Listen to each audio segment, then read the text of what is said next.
নমস্কাৰ। আজি যিহেতু বিশ্ব পৰিৱেশ দিৱস, সেই উপলক্ষে আমাৰ বিদ্যালয়তো খুব ধুনীয়াকৈ এই দিৱসটি উদযাপন কৰা হ'ল। পোনপ্ৰথমতে ছাত্ৰ ছাত্ৰীসকলক ৰেলীৰ বাবে উলিয়াই নিয়া হৈছিলে। এয়া অৱশ্যে ৰেলীৰ পৰা ঘূৰি অহা দৃশ্যহে হয়।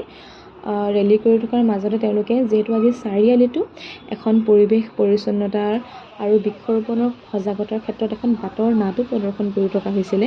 গতিকে আমাৰ ছাত্ৰ ছাত্ৰীসকলেও ৰেলীৰ মাজতে এই বাটৰ নাটখন উপভোগ কৰে আৰু খুব ভাল কথা কেইটামান শিকিবলৈ পায়। লগতে আমিও দৰ্শক হিচাপে খুব ধুনীয়াকৈ নাটখন উপভোগ কৰিলোঁ আৰু খুব ভাল লাগিলে। আৰু তাৰ পাছত আমি সকলোৱে বিদ্যালয়লৈ উভতি আহিলোঁ। উভতি আহি যোনে যেনেকৈ পাৰে তেওঁলোকে নিজে লৈ অনা গছপুলিবোৰ বা বিদ্যালয়ে দিয়া তেওঁলোকৰ গছপুলিবোৰ বিভিন্ন ঠাইত তেওঁলোকে ৰোৱাত লাগি গৈছিলে। আজি অৱশ্যে বতৰটো খুব বেয়া আছিলে, ৰাতিপুৱা বৰষুণো দিছিলে, সেইবাবে গোটেইখন বোকাময় হৈ আছিলে। তৎসত্ত্বেও তেওঁলোকে খুব উৎসাহেৰে পুলিবোৰ ধুনীয়াকৈ ৰুইছে। দেখিছেনে, তেওঁলোকে নিজেই গাঁত খান্দি পেলাই যি পুলি লৈ আনিছিলে সেইবোৰ ৰুইছে। ছোৱালী ল'ৰা সকলোৱে মিলি গছপুলিবোৰ ৰুলে। তাৰ পাছত তেওঁলোকে হাত ভৰি ভালদৰে ধুই পেলাই তেওঁলোকে নিজৰ আহাৰো গ্ৰহণ কৰিলে আৰু তেনেকৈয়ে বিদ্যালয়ত দিনটো খুব ধুনীয়াকৈ পাৰ হ'ল আৰু চব ঘৰা-ঘৰি হ'লোঁ।